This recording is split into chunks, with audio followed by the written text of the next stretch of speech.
ሰላም ንሎም ድማ ፍልይ ዝበለ ትሕዝቶ መፅኢ ኣለኹ ኣብዚ ርቡዕ ኩርናዕ ተዋሂብና ኣሎ ክልተ ክቢ እውን ተዋሂብና ኣሎ ማለት እዩ ጅነ ነፍሲ ወከፍ ክቢ ድማ 4 ረድኤስ ተዋሂብና ኣሎ ማለት እዩ ስለዚ ናይ ስፍሓት ናይ እዚ ዘሎ ርቡዕ ኩርናዕ ኢና ክንደሊ ብእቲ ረድኤስ ድማ ናይ ክልቲኡ ድማ 4 ተዋሂብና ኣሎ ስለዚ እዚ 4 እዩ ካብዚ ናብዚ ብካልእ ምሕላስ ካብዚ ናብዚ 4 እዩ ካብዚ ናብዚ 4 እዩ ካብዚ ናብዚ እውን 4 እዩ ስለዚ እቲ ፅቡቅ ነገር ኣብዚ ራይት ትራያንግል ክንሰርሕ ንኽእል ኢና ማለት እዩ ስለዚ ካብዚ ነጥቢ እዚ ናብዚ ነጥቢ እዚ 4 ምዃኑ ፈሊጥና ኣለና እዚ ግን ኣይፈለጥና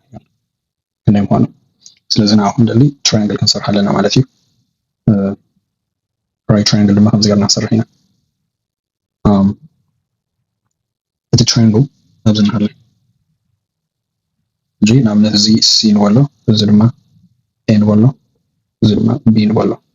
ስለዚ እዚ ኤክስ እዩ ኣይንፈልጦን እዚ ክንደይ ምዃኑ ኣይፈልጦን ኤክስ እዩ ማለት እዩ ስለዚ ብፓይታጎራስ ቲዮረም ገርና ኤ ስኩዌር ፕለስ ቢ ስኩዌር ኢኳልስ ሲ ስኩዌር ንሃለና ኤክስ ግን ክንደይ ምዃኑ ይፈልጦን ስለዚ ኤ ማር እዩ 4 ተደምሮ ኤክስ ቢ ማር እዩ 4 ተደምሮ ኤክስ ማለት እዩ እዚ ኣብዚ ንሃለ 4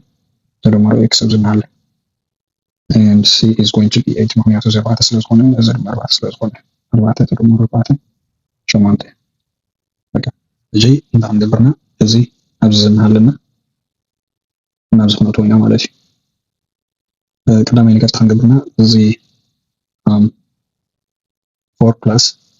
x square ናብ ሓይሊ 2 ተደምሮ 4 ተደምሮ x ናብ ሓይሊ 2 ማር እዩ 8 ናብ ሓይሊ 2 ማለት እዩ ስኩዌር ብሕፅር ዝበለ እዚ ኣብዚ ዝናሃለ እንታይ ይኸውን x square plus 8x plus 16 እዚ ድማ ልክኹሞ ማለት እዩ ማዕረ ስለ ዝኾነ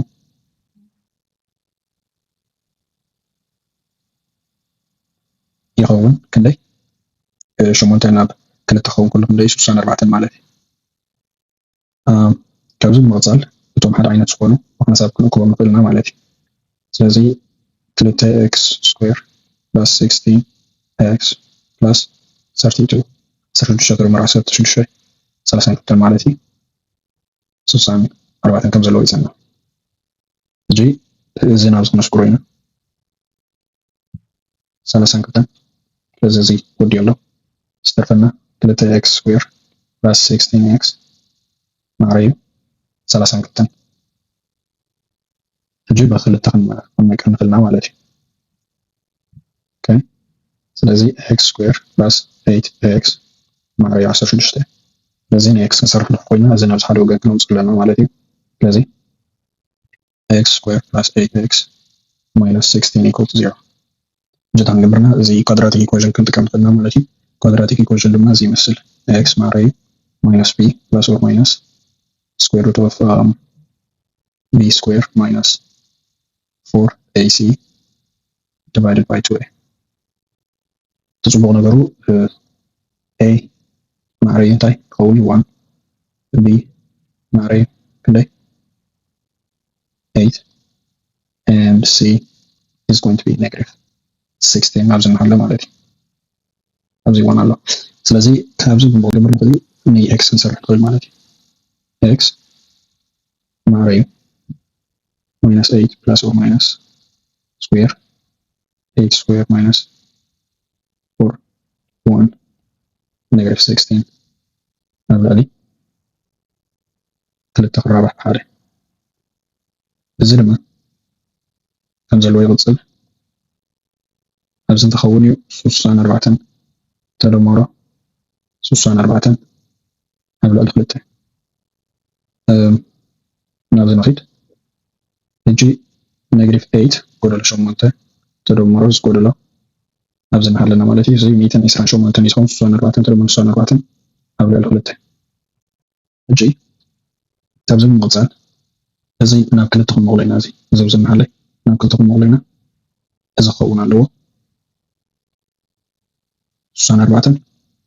2 ንሃለና 2 ስለዚ ስኩዌር ሩት ኦፍ 64 ክንደይ ዝኸውን 8 እዩ ስለዚ 8 ሕጂ እዚ ብዚ ብ4 ክጎድል እዚ እውን ብ4 ክጎድል ማለት እዩ ክንገብር ንኽእል ጎደሎ 4 ተደመሮ ጎደሎ 4 እዚ ኣለና ማለት እዩ ሕጂ ኤክስ ክልተ መልሲ ኣለና ማለት እዩ ኤክስ እንታይ ይኸውን ኣሎ እዚ ኣብዚ መሃለ ናብ ላዕሊ እንድሕር ኣምፂናዮ እንታይ ክኸውን እዩ ኤክስ ማዕረ እዩ ዝጎደሎ 2 ኤክስ ይኸውን ሓደ ኤክስ ድማ እዚ ይኸውን ስለዚ እንታይ ክንገብርና እዚ ኤክስ ረኺብናዮ ኣለና ኤክስ እንታይ ምዃኑ ማለት እዩ እዚ ኣብዚ እናሃለ ነዚ ማለት እዩ እዚ ኣብዚ እናሃለ ኤክስን ነዚ ኣብዚ እናሃለ ኤክስን ረኺብናዮም ኣለና እንታይ ምዃኑ ኩሉ ክልቲኡ ሓደ እዩ ማለት እዩ ስለዚ ካብዚ ምቁፃል ኤክስ እንድሕር ረኺብናዮ ኣብ መወዳእታ ድማ ክንገብሮ ዘለና እቲ ኤርያ ናይ ስኩዌር ማለት እዩ ኤ ማዕረ እዩ